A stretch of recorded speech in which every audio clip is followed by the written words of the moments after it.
Hey Floss Tube, it's Lisa here. It is Sunday the 26th of November. A little bit later than planned in terms of uploading. There's a big reason for that, and I think that by the title some of you will probably have realised that I've had some bad news during this period of time. So unfortunately Poppy died just over 3 weeks ago. So that's just throwing a lot of stitching out of the window, to be honest. So as you remember, last time I uploaded, I was just about to have 2 weeks holiday. And I was taking Poppy and Daisy across to my static over on the east coast, and we had a lovely couple of weeks. She was fitting well, absolutely fine. Came back sort of on the Thursday of our second week because she had a grooming appointment. Both of them did. I took them to the dog groomers on the Saturday.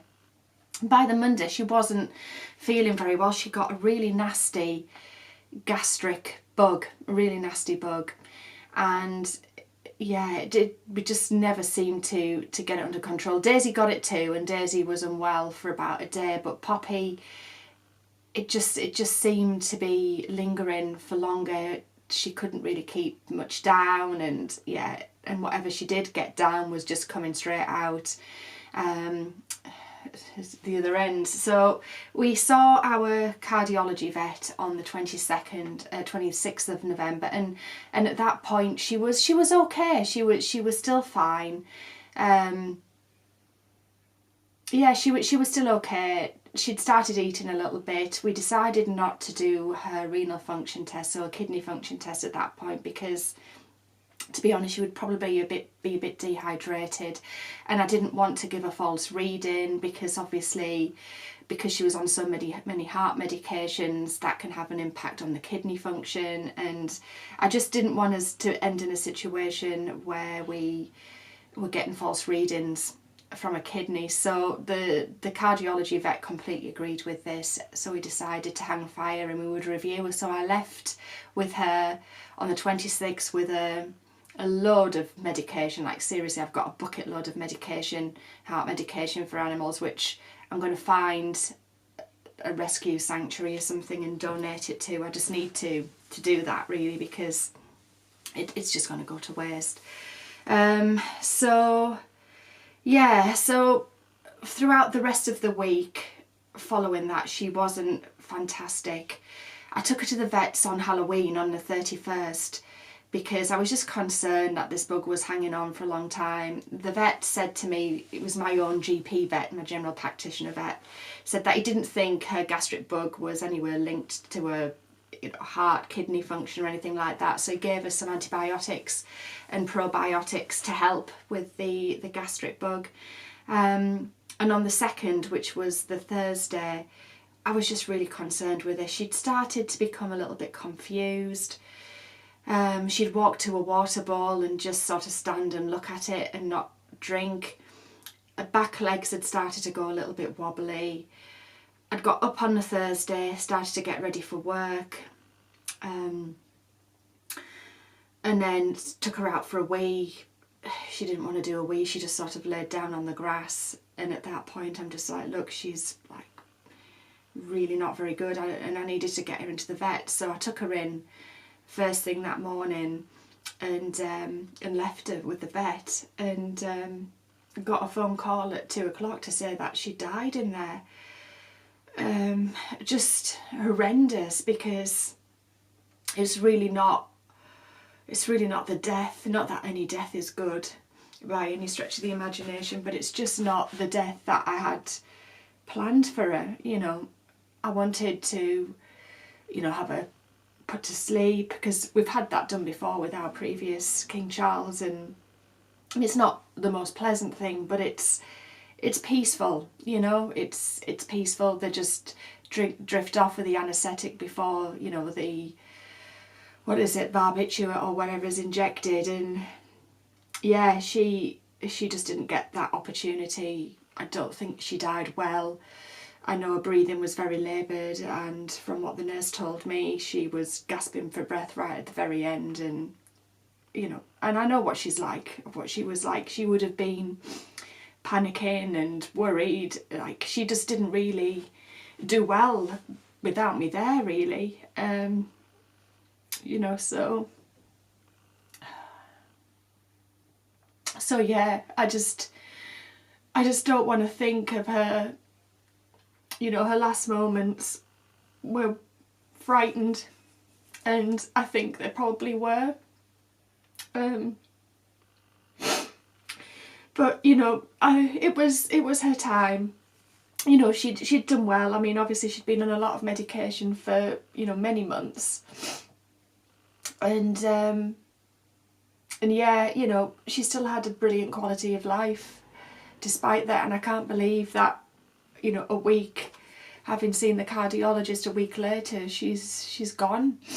And I think, you know, dealing with, I think it was just in shock for days after. I just couldn't believe it. You know, we just, as a family, just didn't think that we wouldn't be having this Christmas with her. I mean, I didn't expect to have the following Christmas, but I just expected her to be here for this Christmas, and then she's not. You know, she died just under a month towards her 11th birthday, which is Friday next week. It's the 1st. You know, and it's just heartbreaking. I still can't quite believe it. I'm still in shock, and I suppose I don't know. You know, the one thing that has helped, and the one thing I whinge about most in life, is work. We've been away quite a bit over the last 3 weeks, and been in company of people, and just being really busy, because it's obviously year end for us, and everything sort of ramps up. Not that it never doesn't ramp up, but yeah, it's just that kind of final push for year end. So yeah, so that's the news. So obviously it's had a massive knock-on effect on my ability to really concentrate and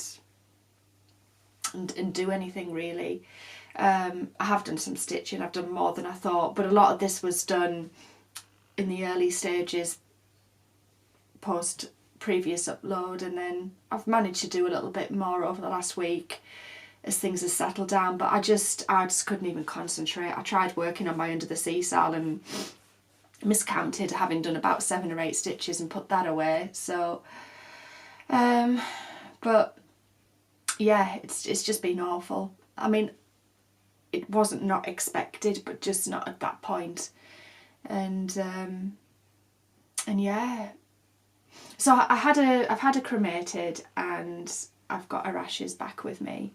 So I've had a really nice photo casket made for her, and then a little silver paw print pendant to go on a necklace with some of her ashes in. So she's coming out to work with me now. I picked those up last Friday, so she's been out to work with me all week and met some of my team, and she's seen what I do when I used to go out to work and disappear. So yeah, just, I suppose that's a comfort, isn't it, having them back and in the house. And I know I'm not the only one to lose a pet. I've lost one before, but it sucks, doesn't it? Any death and grief sucks. So, but anyway, I've managed to pull myself around, and yeah, let's have a look at some stitching, because that's what you're here for. And I've been babbling for almost 10 minutes now, so thank you for listening to me.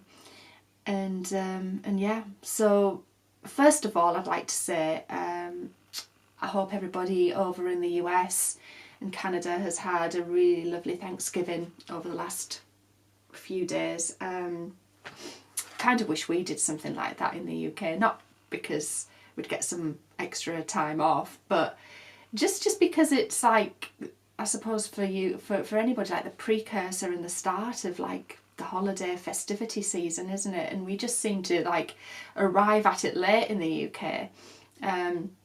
I want to take a bit of time off prior to Christmas this year, but yeah, I mean, Christmas Eve, I think, I can't even remember, is it the Friday or the Saturday this year? So we're straight in so I do want to take a couple of days before just to chill out and wind down before the whole thing starts. So yes, so I hope you've had a great time and, you know, spent a lot of good time with your family and had some fun. So yeah, I hope you've had a good time. So let's go on to the WIPs. So the first one, which was my, I suppose, only active WIP at the time, what I was going to work on this month, and that is my Heaven and Earth piece. It is by Cherie, Gerhatdt, and it's called Simply Meant to Be. So I'll put a picture in of what it'll look like when it's finished, where I was last time I uploaded, and I'll show you where I am now.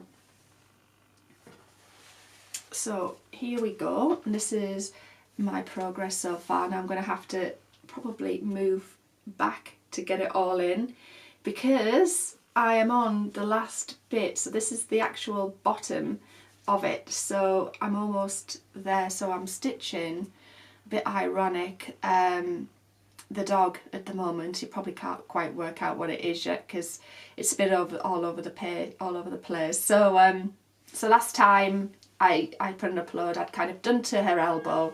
There was some black to do, and I sort of worked my way down the page. I'm hoping you can see this okay because the light is bad. The sun's shining right through the window, so I've had to pull the curtain slightly over. But yeah, but this is it so far. So I am hoping that by the end of the year I should have my first official Heaven and Earth finish. So really pleased with how that's going, and I've been really enjoying working on that for the last week or so. So this has had, I don't know, a couple of weeks of love over the last 6 weeks or so. So yeah, I do think this could potentially be a finish for me. So let's move that out of the way. My other 3 that I've been working on were actually new starts that I was doing, sort of, I don't know, Halloween-y type theme.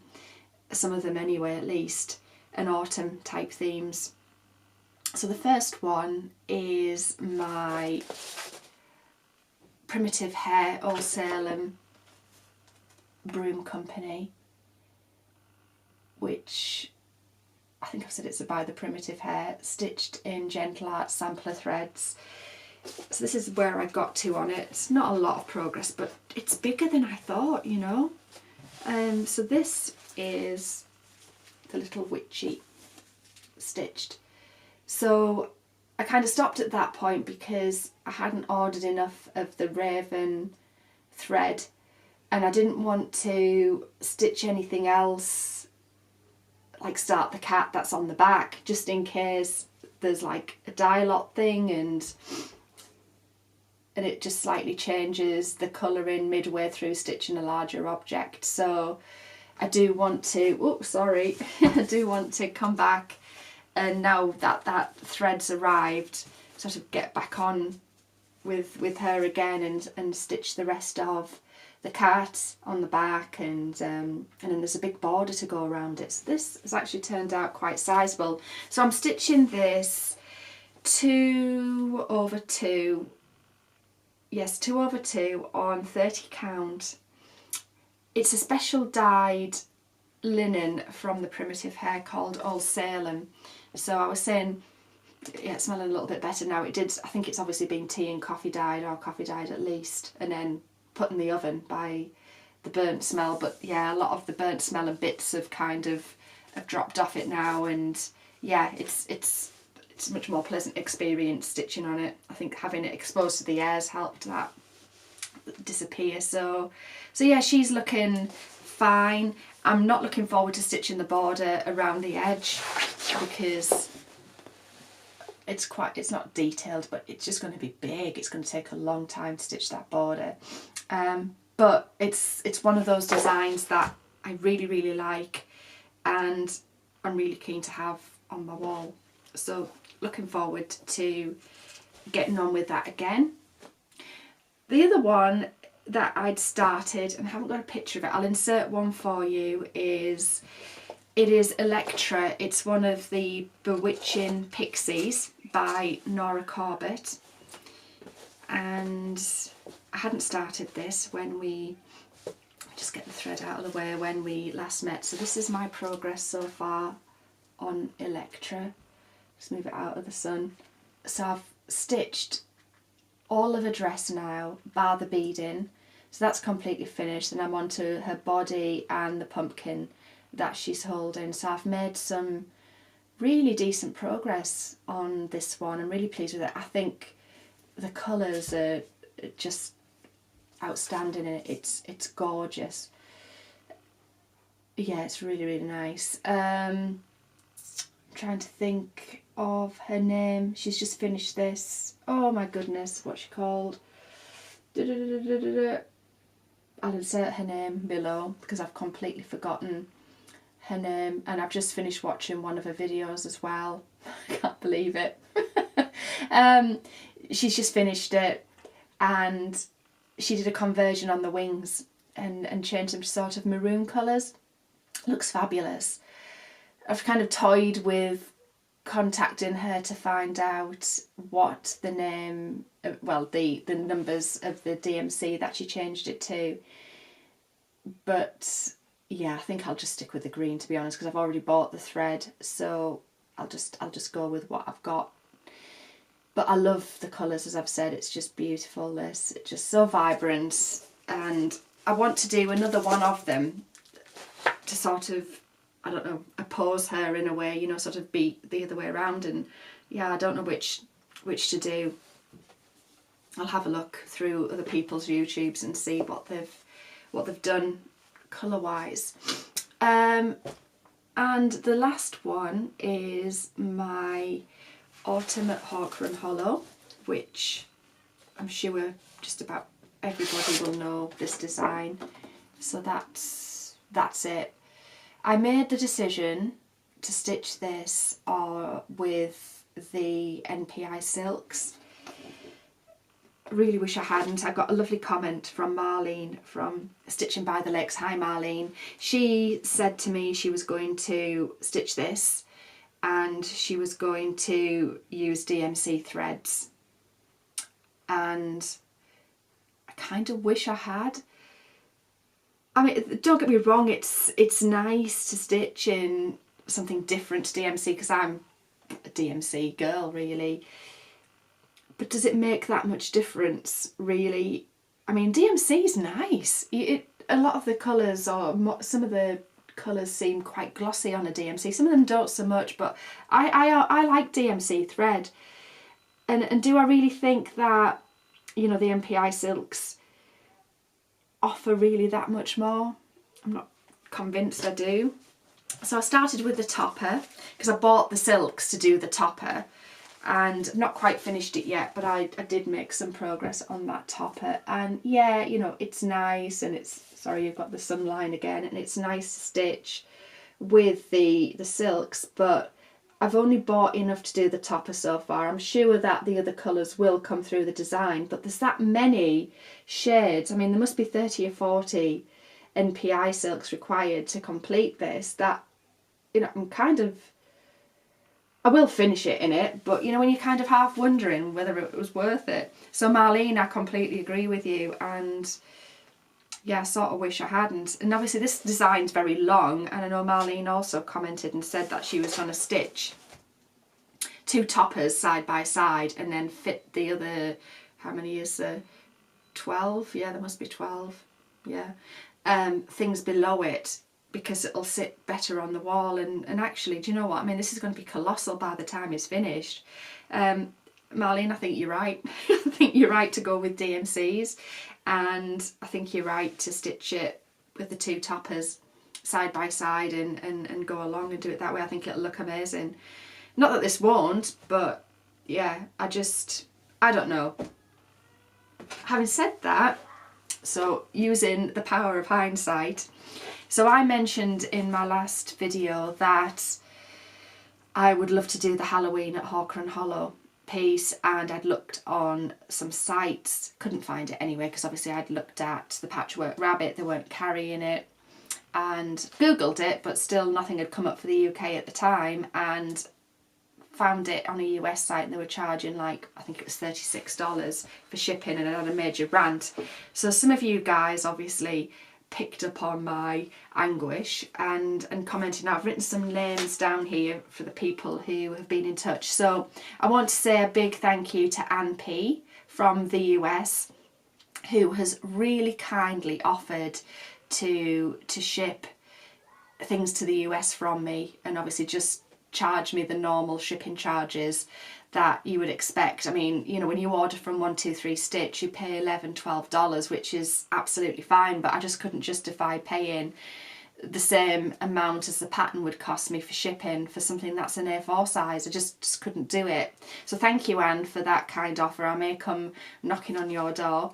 And I also want to say thank you to Teresa Rose, to Karen Williams, to Nikki Crafts, and to somebody who goes under the name of SI29UK, who have pointed me in the right direction of Peakside Needle Crafts. So as soon as I got your comments, I went straight onto Peakside Needle Crafts and ta-da! Look what I got! Halloween at Hawker and Hollow. So I'm so excited to have this in my stash. Really wanting to start it. I have some fabric that I can stitch it on already, so it is the same as what I've stitched this on. So this is Vintage Country Mocha. I haven't said what any of my fabric is, sorry.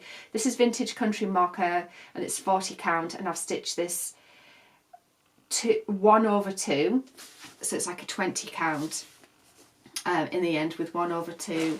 My my Nora Corbett is stitched on milk chocolate permin linen on 32 count, and I've done her 2/2. So I do have some other Vintage Country Mocha, which is a 32 count already, because that's what I was going to stitch the autumn at Hawker and Hollow. Then I thought, well, do you know, trying to stitch with a larger count and not use all of the MPI silks, because then I would be stitching them 2/2. I didn't want to do that. So I've got that 32 count linen already, and I think this will look nice on it, and I'm going to stitch it in DMC. I am not buying the MPI silks. In fact, it does recommend DMC and it has the MPI conversion next to it and not the other way around, but oh my god, I'm so doing this in DMC. 2/2 on 32 count. Yeah, so I haven't thought about starting it yet. Might do, I don't know. I mean, for me, looking at my plans for the next month, because obviously I want to come and do like a year-end video for you guys, I want to try and get my Nora Corbett Electra finished. So I'd like that finished. And I'd also like my Heaven and Earth, my Cherie Gerhatdt Simply Meant to Be piece finished. They're the two I'd really like to have done for year end. And then the rest of it will sort of happen. I want to get the topper finished on the Hawker and Hollow, and then, you know, I'll order the next batch of MPIs in the new year to do the next block of that. There is another piece that I have lurking in the background, and I'll put a picture of where I was.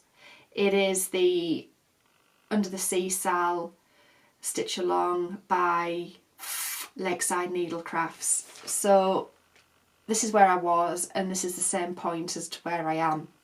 So they've released the Scuba Diver, which is the next one. There's a Squid for November, and then they'll be about to release December's on, I think it's the 2nd it comes out of December, so next weekend they'll be releasing the final block.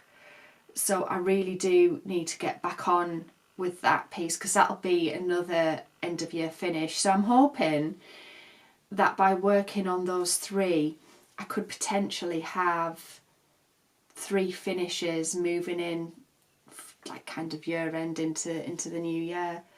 And then obviously I can pick up my old Salem Broom company.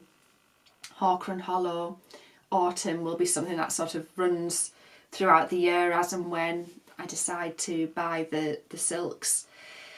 And then I don't really know. I would like to probably introduce another mini or story Keep Heaven and Earth, because obviously I've got the steam heart, which I'll put a picture in, that I'm working on at the moment. I haven't worked on her for a few weeks now, so I'd like to bring her back into the equation, and then just maybe select a smaller, like I said, Heaven and Earth design piece, a mini story keep, something like that, because it's good to have a smaller one that you'll know you'll get finished within that year, as well as obviously the larger piece which will not get finished for many years.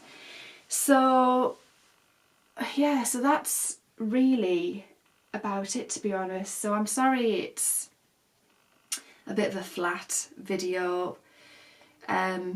Sorry that I've kind of blethered on a bit at the beginning, but yeah, I think you guys have been through the journey of Poppy with me, and many of you have written very lovely comments about her. I've also mentioned previously I'm going to do a giveaway. I am going to do the giveaway. I just don't want to put it into this video. I just don't want comments sort of getting mixed in with general comments. I want to come back and I want to do a video with the giveaway in it. So ideally between now and Christmas I'll come on and do a giveaway video. Haven't quite decided how I want to work it. I know I've bounced a few ideas around. I'm still not 100% sure what I want to do. So that's about it, really. So yeah, c'est la vie, isn't it? Pleased with what I've got done, considering, particularly with the Heaven and Earth and the Nora Corbett piece. I'm really pleased, considering they were new starts 6 weeks ago. I'm really pleased with the progress of those two pieces particularly. So I am going to go and edit this and get it uploaded for you guys, and then I've got a lot of housework to do, so I'm going to do some housework, and then I may pick up the Under the Sea Sal later this evening while I'm catching up on some TV, because I really do want to get that busted out. Yeah, my love-hate relationship piece, because I just want to get it done this year, and then I'm never doing another Sal. It's like a Sal. Don't like the pressure. I don't like being forced to do something every month. Just don't like it. I'll stitch what I want when I want. I'll do Sal's, but on my own terms moving forwards. So you all keep well. I hope that all of your plans coming up to Christmas are going well. I haven't even started Christmas shopping yet. I really do need to bust out some action in terms of getting that. I'm always a last minute wonder when it comes to Christmas shopping. So I do need to really concentrate on making a start. And yeah, hopefully within the next 3 weeks or so I'll be winding down for Christmas, so fingers crossed. So you guys all take care. Much love from me to you, and I will catch up with you before Christmas, all being well, or certainly in that Christmas period between Christmas and New Year, when I've got some time to upload and I've made some progress. So take care guys, and I'll see you soon. Thank you. Take care. Bye-bye.